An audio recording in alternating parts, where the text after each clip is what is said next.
Welcome back to another Off the Record podcast, and let's start this Off the Record podcast with some breaking news. It's the Opus Quad, isn't it? Happy International Women's Day at the time of recording. And the rain is finally out. Let's get into this week's Off the Record podcast. Well done. Wrong one. Music, industry talk, stories, equipment and more. We are Crossfader and this is Off the Record. Off the Record. Off the Record. Hi, welcome back. And I'm not going to introduce us this week. No. I'm just going to get into it. Yeah. Let's do it. Opus Quad. Opus Quad. She's here. He's here. This week Pioneer dropped probably what's the word for it? The most shocking? Bombshell. A bombshell. A bombshell. A bombshell has been dropped into all-in-one controller world, and the reaction. I mean, in terms of just like our video content, this has had in the first 48 hours, 24 hours. 24 hours, 30 hours. It's the most interaction we've had probably ever. The CDJ 3000 was a big one, but I think this one, because with a CDJ 3000, not many people are going to get it. Whereas this, this feels like anyone can kind of have this. Do you want to give us the talking points of the Opus Quad if you've not seen it? Well, first of all, I want to just back up what everyone thought, because obviously it seems that Pioneer products are getting leaked a few days early, just around on the internet. From I don't know where, retailers or something, and just like most people's reactions when we got sent the images through like a week ago or something, I don't know how long ago it was now, 10 days ago, when we got sent the images through, we were like, whoa, what is this? This looks weird, it looks cheap. Like, we had all the same reactions, and it wasn't until we got our hands on it, we're like, oh, it's totally different to how it looks in the pictures, in the mock-up pictures. So that was the first shock, and that it was the first thing. But just like everyone else as well, we were like, what is it? Why is it shaped like that? What's going on? Why is it so different? All those initial reactions, we had exactly the same too. Where's the performance pads? Like, why aren't the screens in the jog wheels? Like, what? This is an XZ2, isn't it? So the Opus Quad, just a rundown. I mean, you've probably watched the review. If you haven't, go and check it out on our YouTube channel or read the review on our website. We are crossfader.co.uk. But just a quick rundown. It is a standalone 4-channel unit now. This is a thing that people were waiting for from Pioneer. Yep. And they were hoping for an XZ2, which was their old top of the range all-in-one unit. And let's get this point clear right now. This is not an XZ2.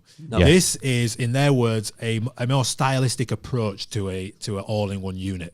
So this is for people who are looking to look cool whilst DJing at private events, or somebody DJing on their balcony or on social media or something like that. This isn't your performance with all the performance pads and your pitch play and slip roll, all that on performance pads. This is stripped back, people who just want that look. Like, remember when the Off-White came out a couple of years ago? It's that kind of look. It's more stylistic approach. It's kind of like a really nice bit of furniture. It is. That can play music. And here's the thing. I think they had to make it angled and things, because if they just changed some of the colouring and took some of the print off, people would be like, well, why is it not just, why have you done that? But by changing the whole shape of it and making it almost look like a spaceship to a degree, I think they can get away with these other, quite drastic aesthetic changes that they've applied. And I think that's probably one of the reasons why they've gone for the weird shape.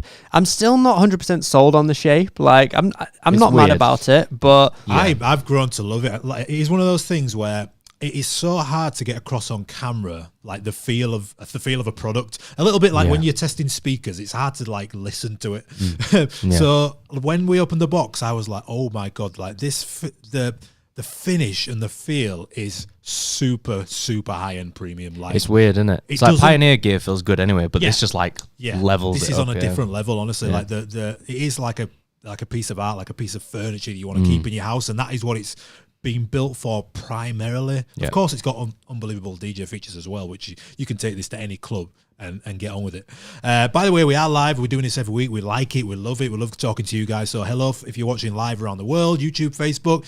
Please put your questions in the question box. Jamie's going to favorite them, and we always get to some questions at the end. So if you have any questions around the Opus Quad, if you're stuck DJing or you want some ideas for your next DJ set, transitions, you just want to talk about music, put your questions in the question box. But yeah, going on from the Opus Quad first. Well, someone just asked here how much, and that's a big point I think we need to make about the Opus Quad is in dollars. What is it?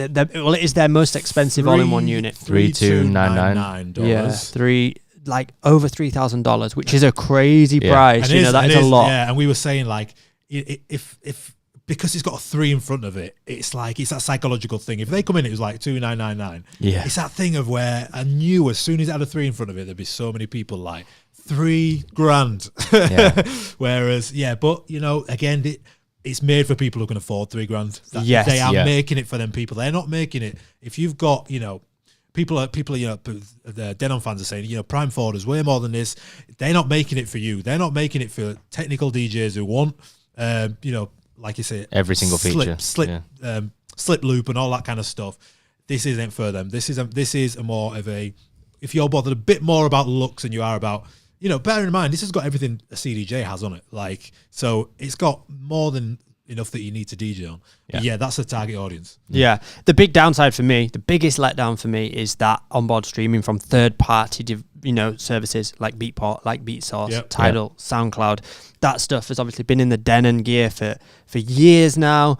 And it's just a shame that this product's come out and doesn't have that integrated, because I feel like that is the one key piece missing, especially for the target market it's going for, are these event DJs, wedding DJs that take a lot of requests that will probably, a lot of them, be using streaming services now, as well as their own library. But, it's going to be a big part of their offering. And I think that's still a big downside for anyone choosing, an all-in-one system. Where's your music coming from? And would it be a strange move though from Pioneer to put that in this product, which is its own thing? Like if they put it in this and you look back and you're like, well, why is it not in an RX3 or an XZ, or why would you not release the XZ2 with all this functionality first? It'd be a bit random to put it in this kind of one standalone unit, but just maybe that's what they're thinking. Yeah, I mean, Charlie on YouTube said, do you guys think this is aimed more at mobile and wedding DJs rather than club installations? And just like we were saying, I definitely think so. Yeah, but we were saying the opposite as well. To a point, I don't know. I think it is them, like a working club DJ who makes a living from DJing. Mm-hmm.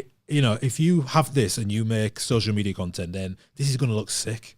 Yeah. You know what I mean? Like, it is for that look. It is for like a bit of a flex, a bit of clout. But yeah, again, we're big fans of, Nick Spinelli on the air, and all these wedding DJs who have these amazing setups. They have the way that they get customers is obviously through social media and through the look. Yeah. Like if your mobile DJ is turning up with one of these and all the setup around it is, kind of rose gold and like everything's like in sync, you're going to get booked a lot more often. Do you know what I mean? So it is that flex, isn't it? It looks the part for sure. And there'll be people that'll be cringing at that because they're like, oh, it's such a shame, I should get booked for my skills and this, that, and the other, of course. and all the other things. But actually, in the world that we live in, we see it nowadays. People get booked because they get likes. People get booked because they've got more views than other people. Like, doesn't make them a better DJ necessarily, but unfortunately, it happens. So I think Pioneer are obviously seeing that, leaning into it and going, we want to make a product that looks, high end. It looks, of this caliber. And we know people are going to pay fortune for it. And listen, Pioneer are making products that Pioneer users buy, and it's like, there's not everything under the hood, but that's because their users are, think about the big DJs who play at festivals and stuff. They're not doing like mad crazy transitions and all that kind of stuff. They're just playing tunes back to back. Big house DJs at Tomorrowland and stuff like that. Why do they need all of that stuff? Like, they don't. No. So Pioneer know their audience. If you're into the kind of DMX lighting and all that kind of stuff, then there is a product out for you. The Prime 4s and things like that, and even SC Live 4, even the new Mark Mixstream Pro, 100%, is powerful enough to do everything you need to do on it. This is the thing.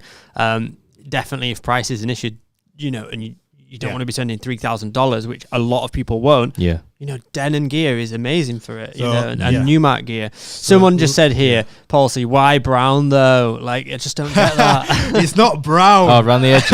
It's No, not it's gold. brown. Like, It's like, look at I don't know. The edges are a bit, are they? a bit beige. Like, they're not brown. I'm brown. And it's not yeah, like my it's colour. like baby sick, isn't it? Yeah, It's like a rose gold. So that's the best way to put it. The finish is a gold. rose gold, but the The edge finish- is like it's not. weird It's brown. not. It's nice. It is nice. It is really nice. So like when it's hard to get across. Here's a question for you boys, right? If I've got, I'll put a few to you, right? If I've got a DDJ 1000, Yep. should I upgrade to this?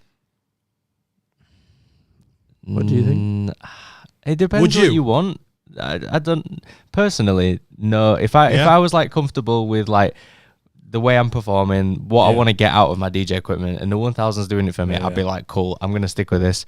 If I really wanted something that was like gonna look the part, like right, I know I'm gonna be playing some weddings and stuff, Yeah. or some really nice bars, like I would. If you've got an XZ, do you upgrade to this, or is that a downgrade? This is where I think they are This different is it. products. It Yeah, is. they are so different. They look different, they act different, they respond Yeah. different. I think the only real upgrade for this over the XZ is, yes, the looks if you want those looks, Yeah. but then the 4-channel 4-channel, standalone yeah. if you want 4-channel standalone. Like, Yeah. that's really it for me. And I think the XZ is still a fantastic unit. Someone's just said here, let me just get it up. I just wanted an RX3 with 4 channels and full-size wheels. I mean, didn't want this. This is the thing. Yeah. This is what I'm saying. Like, this isn't like an RX4. It's No. not like an XZ2. No. It's not a 1000 Mark II. It's just its own thing. I think if I had an XZ, like with the price of that at like $3,000, whatever it is, I'd be Yeah. more tempted to look at getting 2 like ex DJ players Yeah, yeah. and put them on the side Yeah, of no, that that's and not a do bad it that idea. way. Not a bad If idea. you're gonna spend that sort of money, but if fact. it is the kind of thing that you really want, then I can see the appeal. Let me tell you, the screen on this thing as well. Oh, yeah. It's the best screen Yes. in the world of DJing. 100%. Yes. And I mean, like on 3000s, on the RX3, it's on the Denons. and the Denons, it's the best screen in the world. Yeah. It is super high def, clean. It's like Just huge super amount. responsive as well. And you know what? And you let me know in the comments, guys. But I'm not really. It looks cool, but I'm not really a big fan of information in the jog wheel. Anyway, I don't look at it. Well, your hand covers it as well. Your hand, like- your hand tends to cover it, and your focus generally is on the main screen. Yeah. Because the waveform is your main look, and it when it first came out, you've got like Rev 7 and stuff like that. They've got it in the jog wheel. But it's just like, it's a bit small, it's too much information, and you can tell that they've gone back to the drawing board with this, and they've put the 2 screens at the top where your eyes are more drawn to. You've got 2 screens at the top of the deck, each deck now. Yeah. Very stripped back, but all the information you need there, the BPM and all that kind of stuff. Yeah. Where your eyes are naturally going to be. So again, it's just this kind of little tweaks and things like that. But I think that this is a shift into Pioneer's thinking as well. Like I feel like we'll see a lot more of these. Like I can see a 2-channel one coming out by the end of the year. Yeah. That's a bit small, a bit more, but with a different style. Maybe it's purple or something. Do you know what I mean? But more that kind of that stylistic market that is open wide. To be fair. Yep. Yeah. There's a good point here. Thoughts on moving more and more functionality to the screen instead of physical buttons? Again, is this a downside? Like I when I started realizing during the reviewing process, when I started realizing that lots of the buttons had disappeared, Yeah. and I was finding all the settings within the screen, I was like, okay, I understand why they've done that. They've made it. That's how they've made it look so sleek and minimal on the face. But the effects is the big one for me. It's a shame that there isn't an effects switch still on there. The touch screen's fine. Like, don't get me wrong, touching the screen to change the effects is fine. But I'm a fan of I use effects a lot, and I like to quickly switch between them and stuff. And I think I know how many clicks to go 1, 2, 3, 4, 5. Right, You know what I mean? click. To the next effect, because it's labeled on there, or it's just the effects do feel a bit different for me. But you can favorite your effects, can't you? You can, Yeah. So you can favorite, and but then it's them in in the backs. screen. Yeah. You've got to go to the XY pad, and you've got to choose out of the 4 effects Yeah. to get to those favorite effects. So I definitely feel like if you're someone who uses effects lots and switches between them a lot, and find yourself, using 2 or 3 effects maybe during one transition or during one mix, then it's quite hard to do that smoothly or confidently. if you're just someone who wants to just use like the echo, you know, at the end of most transitions, or a reverb during, you know, build up or something, then it's great. And the XY pad I do actually love, and I'd like to see that functionality brought forward again, you know, and implemented on new releases is the XY pad.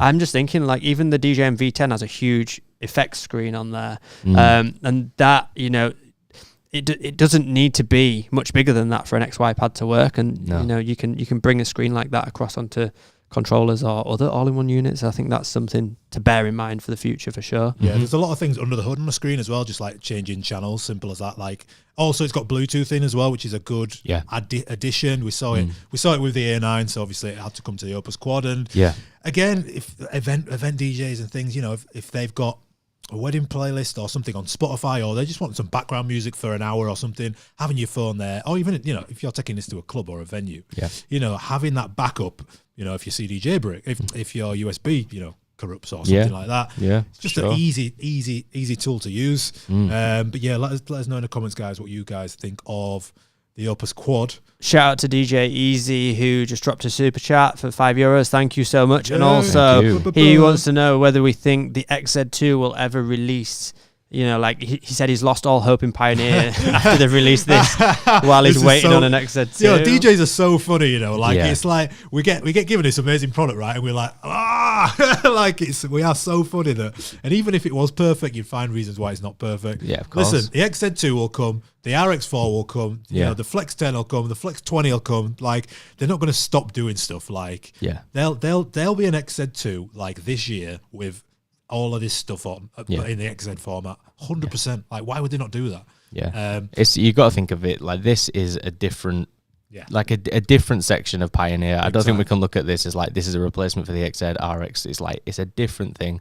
So, I think that, you know, Pioneer, when they come to their numbers at the end of the year and they compare this to how many the XZ sold, I don't think it'd be anywhere near. No. And it's because they're not after them people. They're after them people who can afford $3,300 that want to flex. They want to flex, or, you know, want a bit of an upgrade, or just like the style of it.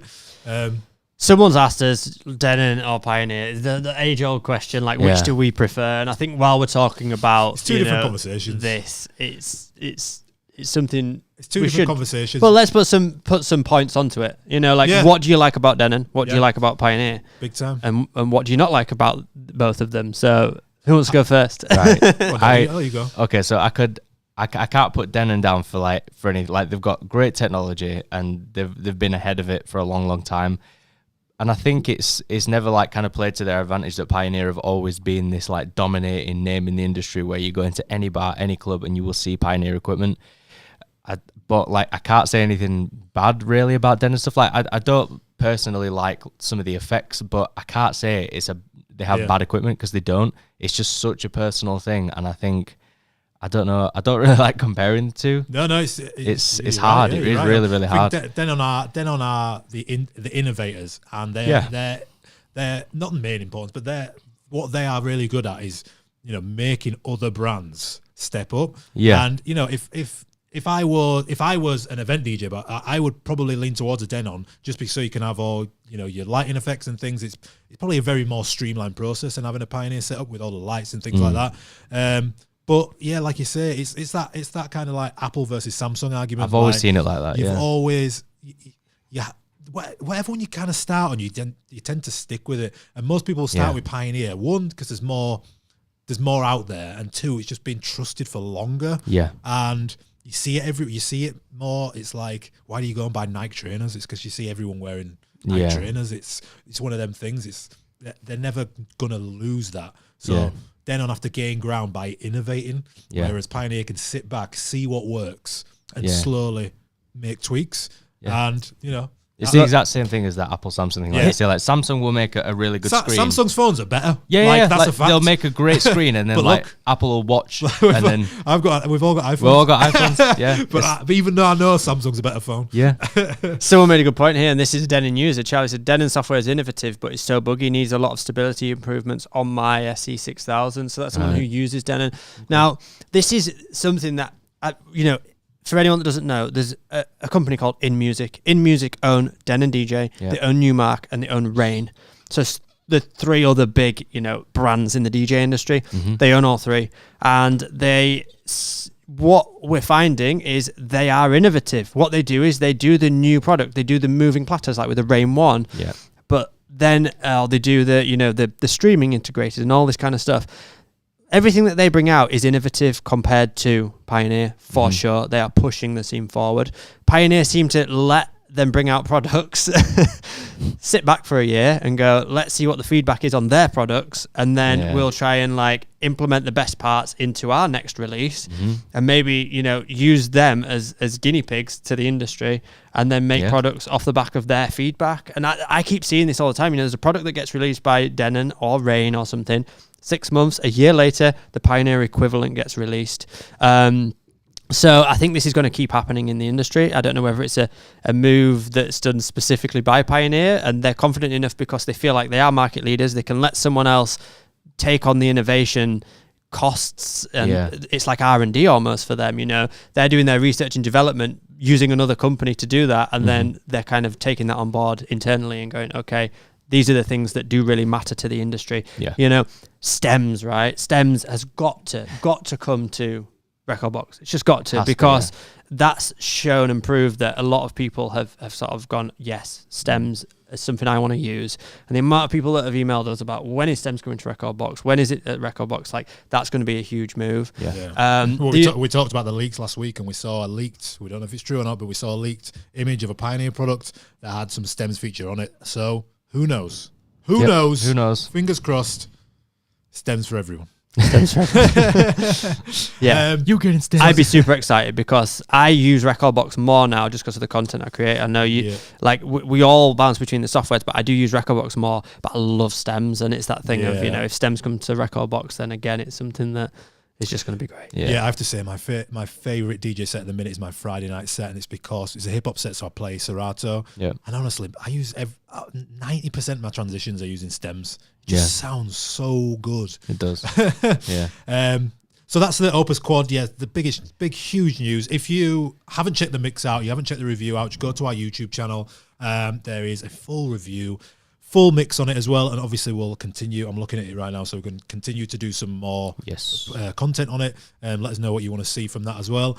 There are some people dropping comments as well, because this is live, about the Opus Quad. Don't worry, I'm going to go through the comments towards the end, and if there are specific questions on the Opus Quad, we're going to circle back to it, and I'll quickly answer them because there are some good valid ones. But let's keep the podcast moving. Speaking of Stems though, so finally, the Rain 4 is released. It's got a price, and I think you can buy it, right? I think so. Is it $1,699, which will be about £1,400. And that's a good price point. But should we just want to recap on what the Rain 4 is, Jamie? So it's like it's a dedicated controller to come off the back of Serato Stems. So Serato announced Stems, and this controller has been built in partnership. So Rain and Serato kind of got together over the space of 3 years and built it together while Stems was being developed for Serato.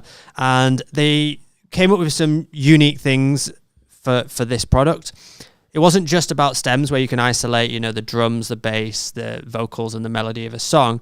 One of the big things is, because it's a 4-channel controller, there's a thing called stem split. So you could take one song and you could put basically the instrumental and a cappella. By pressing one button, it puts the instrumental on, say, deck 1 and the a cappella on deck 3. And it actually locks them together. So you could have channel fader 1 and 3 up at the top. You could scratch that deck. You could then press one button and you could individually scratch just the vocal or scratch just the instrumental and control the different parts of the music. And this brought a whole new way of DJing, especially for me, that the creative juices suddenly started going, oh, this is something definitely new for DJing. And it's very exciting because it's these kind of movements in the industry where, we get to DJ all the time and we're making content and trying to put, equipment through the paces, trying to put ourselves through our own paces of creativity to come up with new ideas. And this was one big tool that I was like, okay, there's a lot we can do with this, and it's a new thing that we can approach in the industry.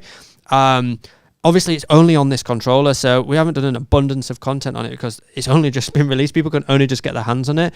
So now that this is becoming available, we really want to try and test out some of this and how we can get creative with this stems split feature, and also just stems in general, because it's become way more accessible and it's now in Serato and not just virtual DJ or algorithm. It's in it's in a bunch of software. So stems, I think, is something that I'm really excited to dive more into, because like you say, when you use it, it just kind of works. It's so good. It makes sense, and it still shocks me how good the quality is of it. So we have one. Thanks, Rain, for sending us one. We have one upstairs. So plan is tomorrow or next week to get a load of content on it. And if you, after this podcast, if you're watching or listening, go and check out on Serato's YouTube channel, Blakey, our friend Blakey, who is Mr. Serato, has done an unbelievable routine on it. Smashed it. Watching it this morning. It's such a good routine. And to top that as well, there is a huge kind of launch around this with some of the most famous kind of scratch DJs, battle DJs in the world. So Rain are throwing basically like a Twitch party called, is it the Rain Train? Is it that what it's called? I think so, yeah. The Rain Train. And they've got DJs like A-Track. Craze. A-Track, friend of the podcast, A-Track. Friend of the podcast, A-Track. DJ Craze. Scratch Bastard, I think, is doing a talk with it as well. So that's on Twitch. So if you just check out Rain's socials about that, you can find out a little bit more about it. But finally released. And isn't it funny, like the contrasting sort of how different companies get things to market. I mean, we've joked around. Rain knows that this has been a long-winded process. We talked about it.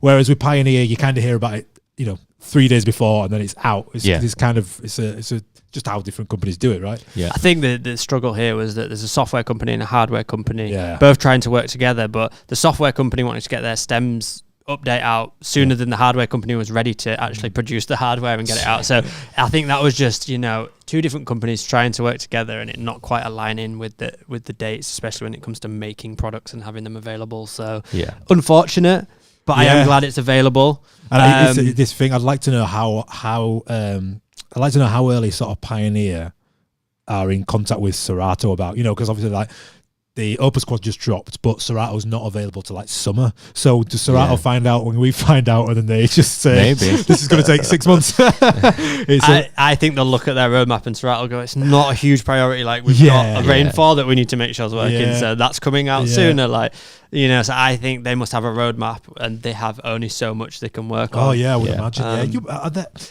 It's not surprising, but you would think that there'd be not much change on the back end of a Serato working on an Opus Quad to like, an RX3, would you? You wouldn't think so. Who knows? I'm not. Do you know what's quite interesting to just think about here is that Serato are at the mercy pretty much of a lot of other brands. Because Pioneer will come along, right, we want to release this new product and we want you to be, a software provider for it. Okay, cool. But now we've got to like map all that out and make it all work. And they might be in their mind, I know that they've been trying to update their library management for years. And I feel like that must just get pushed back because all these new products keep coming that need, new development. So it would be quite interesting to find out the inner workings of a development company, a DJ development company. What do you think the benefit or the goal or the purpose was from Pioneer to release an A9 and an Opus Quad within a week? Hype?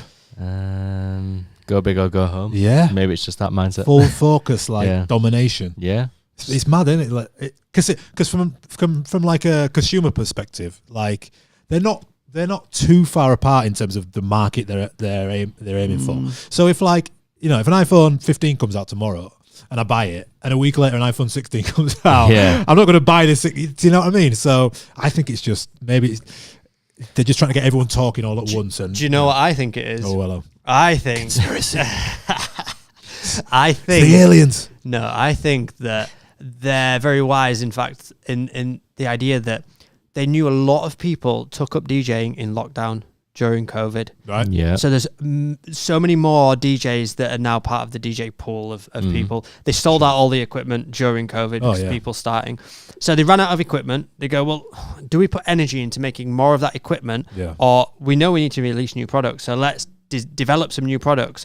Then they've kind of timed it to go, okay, all of those DJs that started in COVID are probably wanting to start getting gigs now, probably doing weddings soon. Maybe they want a really fancy unit like the Opus Quad to upgrade their little controller at home so they can start doing weddings. Oh no, maybe they're going to start playing in clubs, so let's release a new club range and new club equipment. I don't know if it's kind of timed in that timeline of a lot of new DJs starting and they go, right, this is a perfect point in their journey to kind of introduce new products. Maybe not. Who knows? It's just a theory. So I just want to say a quick happy International Women's Day at the time of filming. If you're watching this live, shout out to all the women. Shout out to the women in our office, Katie and Liv. Absolute legends. If you're listening to this week, happy International Women's Day. And I'm loving a lot of the content at the moment that I'm seeing from women, especially TikTok and Reels. There's so many awesome female DJs out there. Yeah, and you know what? Good content. I'll actually give you a few that you should absolutely follow.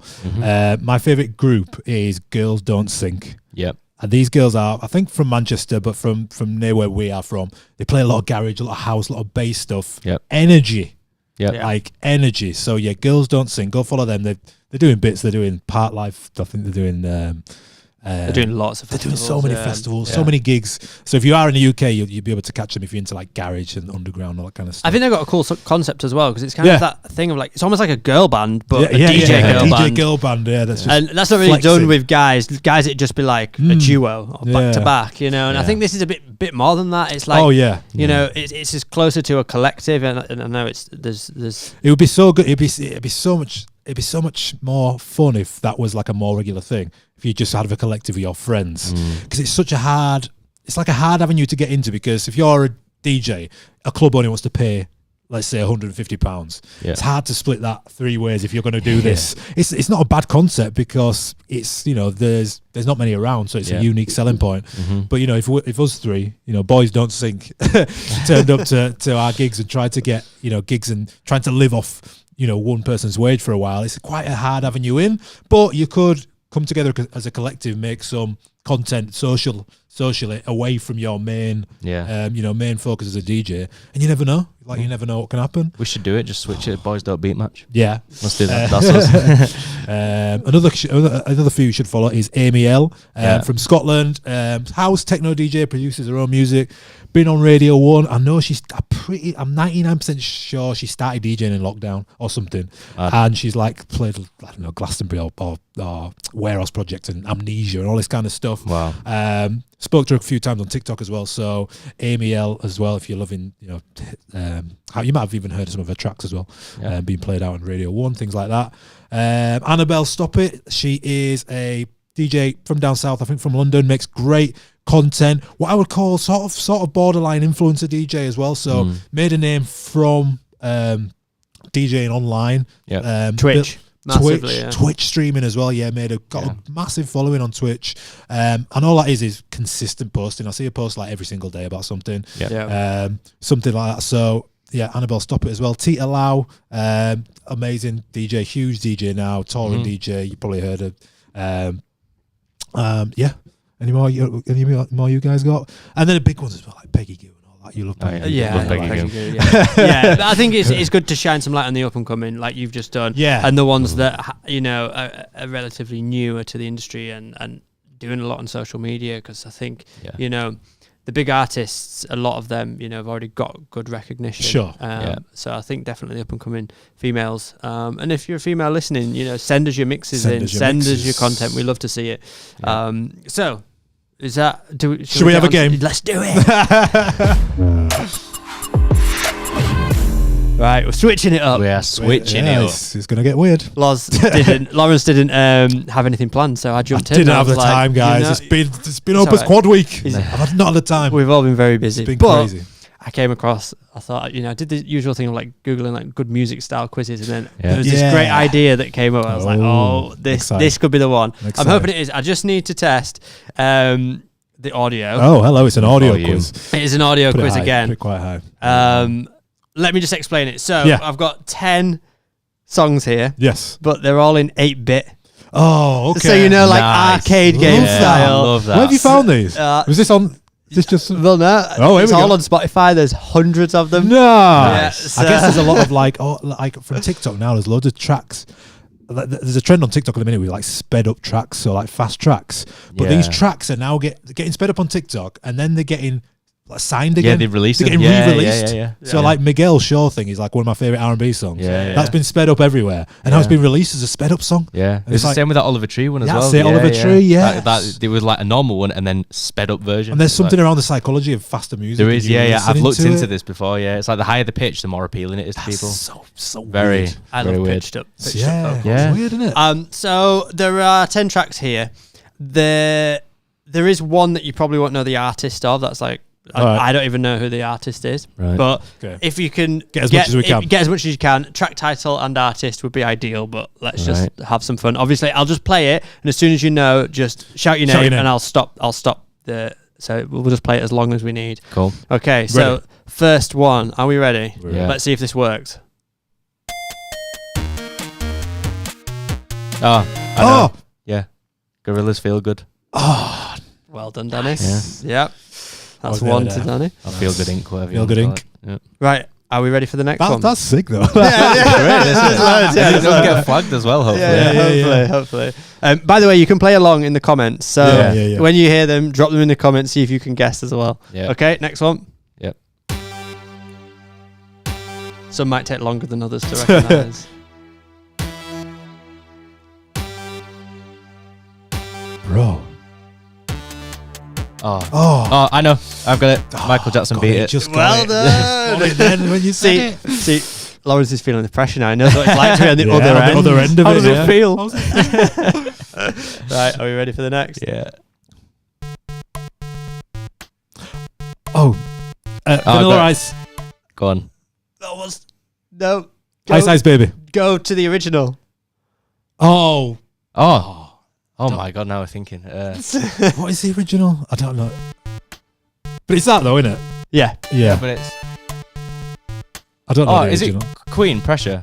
Yeah. Oh, Under Pressure. Oh, okay. Under Pressure, Yeah. yeah. Fair enough. I think was that sampled from something else as well? I think Under Pressure was maybe. I don't know. But yeah. Anyway, next one. Half a point. Oh, I've got it. In the end, Linkin Park. Yeah. do I get a point for the Queen one? Yeah, you can have a point. Half a point each. Half a point each. All right, Half a point okay. each, right, okay. This one, you probably won't know the artist.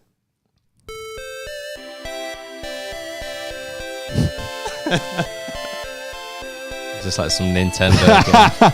Oh. It's Bare Necessities. Yeah. What the hell? Artist Baloo. I don't know who the artist is. Right, next one. Okay.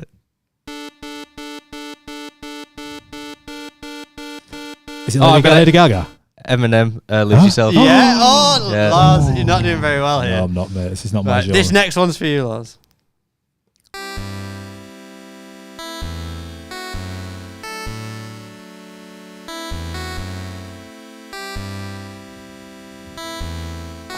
Bro.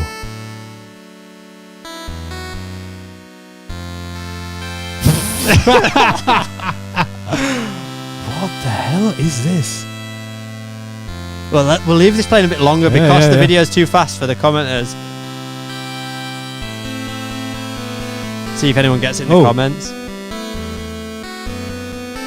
Yeah. Go on, you got it. I know what it is. It's yours. I'm not taking. Congratulations, post. No. Is it not? No. I don't know. It's Travis Scott. Goosebumps. Yeah, so well close. done. I was thinking butterfly effect. So in my close, head, same BPM. Right, this one we should be able to get really quickly. Okay. Okay. Are we ready? Yeah.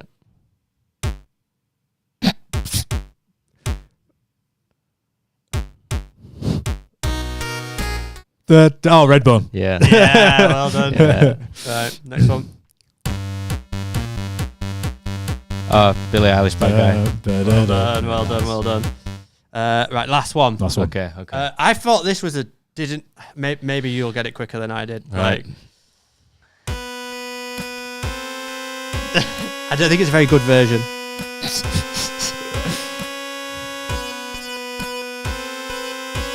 It almost sounds out of key.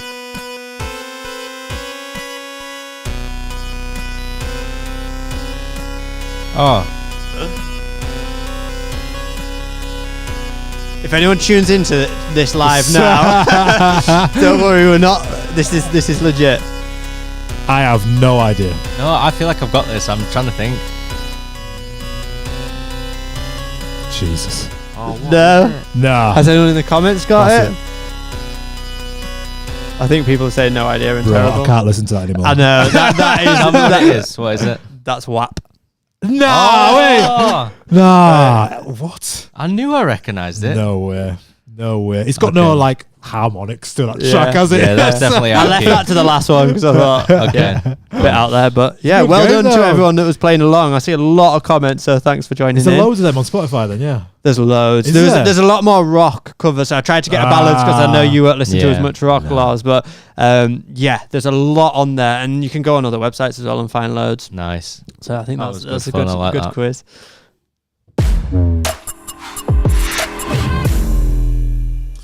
Right, do we have some questions from the gang? What are Yeah. the questions saying? What are they saying? They're all saying WAP at the minute. They're all saying So, what? whap, whap, whap.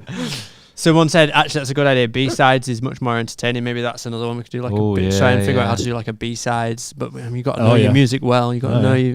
your music No, well. it's nice. We've been trying to get some music-y stuff Yeah. into this podcast, but Yeah. we didn't know how to. You pick did it. you did one with A-Track, didn't you? The reverse one. That was Yeah, pretty yeah. I like that. I did, yeah. And he only knew two of them. good. And they were all produced by him as well. We need to get. We need to get. Try and get Idris Elba on. Yeah. Yeah. That's the next step. After last week's episode. Yeah. Okay, let's get to some comments Yeah, let's get and some some questions. Let's go. So, Pulkit on YouTube said, I want to become a club DJ. I just play house/techno music. Is that enough, or should I diversify? You should definitely diversify. Yeah. First of all, you should absolutely diversify. Like, funnily enough, I've just recorded a video of like 10 common mistakes actually happening with all DJs. And one of the common mistakes is it's great to have your focus and your lane and what you want to play 100%. If you want to play house and techno, Yeah. great. But what are the chances that there's a techno night like 7 days a week in your town? Yeah. It's probably zero, but there will be a drum and bass night. There will be a house night. There will be an open format night. There will be, a private gig that wants some disco. There will be, a Christmas party or, a wedding to do. Yeah. So the more knowledge you can, especially if you're a beginner, the more knowledge that you can gain outside of your own, personal kind of ambitions as a DJ will only help you. We mentioned it last week. We talked a little bit about James Hype and his background. He was a club DJ playing R&B, drum and bass, everything. And you see that now in the technicality of his sets. Yeah. So your focus will more be surrounded by your socials. So you're putting out house and techno content all day long because you're trying to get them gigs. But from experience, like, going to do a private corporate party that you get booked at randomly, you'll learn to take requests. You learn how to deal with drunk people who are have the high demands. You'll learn to work with like a sound technician, and all these little things that you don't think you need to know as a DJ. You'll find out by doing more. It's really gigs. important. It is, because I'd say as well, like, if you just want to play house music, that's fine, but you will learn so much more off like just mixing alone different genres of music, which you could implement into house. It's like anyone can go and play house and techno music. Yep. But it's like if you know a different way of mixing tracks that you could implement into a house and techno set, it's going to make you stand out instantly. And I guarantee in your career, you're not always going to be a house and techno DJ. No. You are going to move through genres throughout your career. So you might as well just explore lots of genres now, even if you don't intend to play them like what's been said, because they will probably come in useful. And there's times where I've downloaded some weird stuff in my library, and then suddenly like that starts to fit into a new genre of music that's coming about. And it's like 3 years old in my library. I'm like, oh, that'll probably work now. Jacking house was a huge thing at one point. And I got loads of jacking house, and then it came back round again. And it's like I already had a big library of like old school jacking house that then I could implement and incorporate into some of the other styles of house music that was sounded similar at the time. And so it does, just the more you can build your music library, it really is valuable. We've got a few questions just around the Opus again and the XZ and things like that. So just to reiterate, someone said, you guys think they will still do an XZ2? I think they will. Yes. 100%. It just makes sense for them. Like I said, this Opus Quad isn't for everyone, whereas the XZ2 will be for everyone. It'll be, throughout a record box, it'll be 4-channel standalone. It'll have loads of performance pads. Hopefully by then we get streaming as well. that'll be like the all-encompassing everything. Yeah. So it will happen, guys. Don't worry. And Andra said, do the effects work on external sources without assigning the effects on the master or only on the internal 4 decks and the mic? This is where the Denon Prime 4 falls short of the XZ, for example. So yes, the Opus Quad, if you plug in a CDJ, if you plug in a turntable on channels 3 and 4, you can switch those channels to the phono or line input, and the effects do work on that phono and line input. So you can play external sources and you can have effects on those external sources. Yes, you can even apply effects to Bluetooth coming through. Like you can play music off Spotify through Bluetooth, and you can apply the effects to it that way. So yes, to answer that question, you can't do that with Denon, no. No, I didn't know that. Didn't know that. So there you go. They don't do everything. No. So this is a good one. Wild Child said, do you agree Pioneer software is more stable than Denon's? I've had my fair share of problems on all range of CDJs when gigging. Not convinced Denon is more unstable. Yes. Pioneer is stable. It is, and that is one of the main. That is, I didn't actually mention that before. That is almost the main selling point of a Pioneer product. Like a bit like an app, like why you buy Apple. It's just for a fact that isn't. It's not going to break down or over time. I think the times when there's been issues for me is when the sound tech's gone, that might be a bit of a dodgy CDJ, a drink went over it last night. Yeah. And then suddenly halfway through the gig it goes and you're like, that happens. It's got water inside it. I get drink spilt over it a lot and they still go. Like you wipe it down and they still go. So it's hard for Denon to get that proof of concept because they're not in as many venues. But and also, they are super software reliant. Like I say, they keep innovating, keep changing. So they don't have this long period of time where they're testing out a stable product before then they have to release another product on top of that. Yeah. So whereas, Pioneer just do it incrementally. Yeah.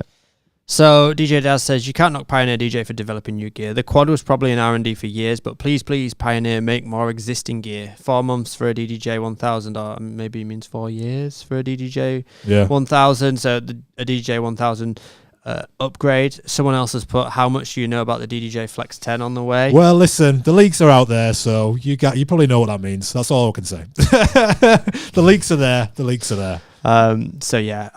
We're excited to see it if it is a product. See what happens. I will say as well that we have been testing the new Recordbox app, which I think's coming. We have. So I don't know when it's going to be officially released. They keep saying April-ish, but we don't know. We don't know. Yeah. But honestly, I've been testing it and I am super impressed. It's proper cool. That's all I can say. It's proper good. It's very good. Really good. I'm excited for that to get rolled out as well. Lots of things coming. We think. Yeah. So. I've got to shout out DJ George here because he did a super sticker. Oh, thank you. DJ George. But it says a red down arrow with vertical words here. I don't think that really contributes to the podcast. But yeah, guys. Hey guys, this is one good one. Hey guys, do you think we'll ever see a standalone controller under $500? How much is the Mixstream Pro now? Mixstream Pro is $499. I'm almost certain. So so there is one in there. Mixstream Pro is £529. Oh, I swear I've seen it for 400 something. Amazon have it there for $450, but whether that's close. Yeah, Amazon must have a deal on at the moment, £450. So that's the closest you're going to get really, isn't it? So that's the closest you're going to get. I can't imagine they'll get much cheaper than that. Listen, that's a sick controller as well. Like honestly, if in your mind you're like, I need 4 channels to step it up, that's the one to go to. Like you're not going to get anything cheaper. Yeah, it's got loads of stuff on it as well. Like everything you need for a 4-channel DJ. Yeah, Mixstream Pro, 100%. Yeah, for sure. Mm-hmm. Yeah. Well, there's lots of good questions. Thank you so for all your being in questions touch as well. 100%. Just like previous weeks, please just tune in. We're going to try and do this every single week. Go live, as well as you can listen back to this on Spotify, on Apple Podcasts, all the usual podcasting places. Please subscribe. Yep. Yes. Please. Don't forget that. It really helps. Give us a rating and subscribe. That'd be amazing. And if you're listening to this, there is a code for you as well. Off the Record, we'll get you 20% off any of our courses. That's just for Off the Record members, the gang. Yes, and it's all capital letters. Off the Record. Yep. Yeah. We'll be back next week. Peace out. Thank you.